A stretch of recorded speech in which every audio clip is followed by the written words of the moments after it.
Bismillahirrahmanirrahim. Assalamualaikum warahmatullahi wabarakatuh.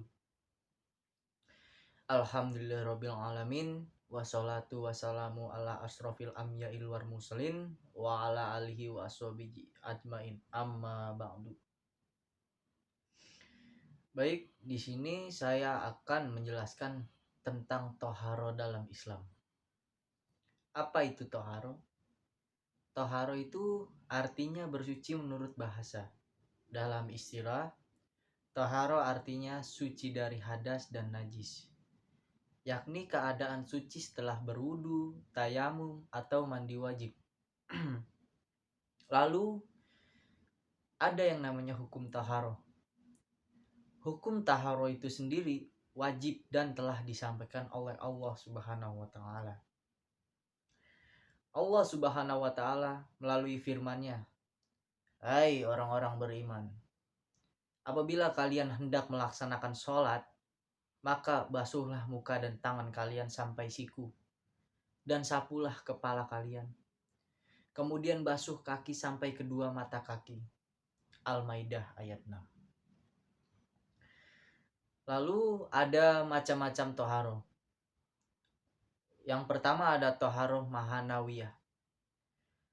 Toharo mahanawiyah merupakan bersuci rohani. Misalnya membersihkan segala penyakit hati, yaitu iri, dengki, ria, dan lainnya. Dan kemudian ada toharo hisiyah. Toharo hisiyah adalah bersuci jasmani atau membersihkan bagian tubuh dari sesuatu yang terkena najis, segala najis kotoran maupun hadas kecil. Untuk membersihkan najis dan hadas ini bisa dilakukan dengan menggunakan air seperti berwudu, mandi wajib, serta tayamum bila dalam kondisi tidak ada air. Jenis air untuk toharo. Air yang dapat digunakan untuk bersuci adalah air bersih, suci dan mensucikan, yang turun dari langit atau keluar dari bumi dan belum pernah dipakai bersuci. Di antaranya air hujan, air sumur, air laut, air sungai, air salju, air telaga, dan air embun. Lalu ada pembagian air untuk toharo. Pengertian toharo dan pembagiannya juga ditinjau dari segi hukum Islam dengan melompatkan jenis air yang diperbolehkan maupun tidak dalam bersuci. Air tersebut dibagi menjadi 4, yaitu air suci dan menyucikan. Lalu ada air suci dapat menyucikan, ada air suci tapi tidak dapat mensucikan, dan berikutnya ada air mutanajis. Dari keempat air tersebut, di sini saya akan menjelaskan satu persatu. Tadi yang pertama ada air suci dan mensucikan, yaitu air mutlak atau air masih murni dapat digunakan untuk bersuci dengan makruh. Lalu yang kedua ada air dan dapat mensucikan, yaitu air musyamas, air yang dipanaskan dengan matahari di tempat logam yang bukan emas. Lalu berikutnya ada air suci tapi tidak mensucikan, yaitu air mustamal, telah digunakan untuk bersuci, menghilangkan hadas atau najis walau tidak berubah rupa, rasa, dan baunya. Lalu yang terakhir ada air mutan najis, yaitu air yang kena najis, kemasukan najis, sedangkan jumlahnya kurang maka tidak dapat mensucikan. Di sini ada tata cara toharo. Yang pertama ada mandi wajib. Mandi atau ghus merupakan syarat mutlak untuk bersuci. Istilah mandi wajib dalam toharo yaitu mengalirkan air ke seluruh tubuh dari ujung kepala sampai ujung kaki. Yang kedua ada berwudu. Berwudu itu toharoh dengan berwudu menurut saya adalah untuk menghilangkan hadas kecil ketika akan sholat. Jadi alangkah baiknya atau wajibnya itu sebelum kita melaksanakan ibadah atau sholat, kita harus melakukan yang namanya berwudu. Lalu yang ketiga ada yang namanya tayamum. Taharah tayamum ini merupakan cara yang menggantikan mandi dan wudhu apabila dalam kondisi tidak ada air sama sekali. Baik, itu saja yang bisa saya sampaikan dalam materi taharah.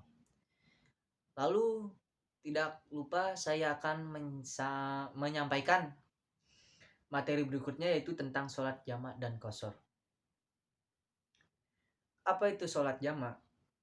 Sholat jamak atau bisa juga disebut dengan nama jamak merupakan sholat fardu yang pelaksanaannya digabungkan.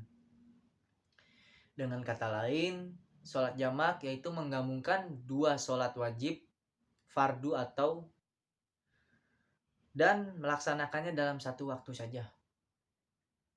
Sholat jamak bisa dilakukan saat waktu sholat pertama, jamak takdim, maupun di waktu sholat kedua, yaitu jamak takhir. Hukum bagi muslim yang mengerjakan sholat jamak adalah mubah atau boleh apabila dalam kondisi darurat.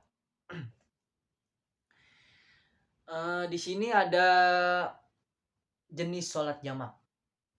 Jenis sholat jamak itu yang pertama ada sholat jamak takdim.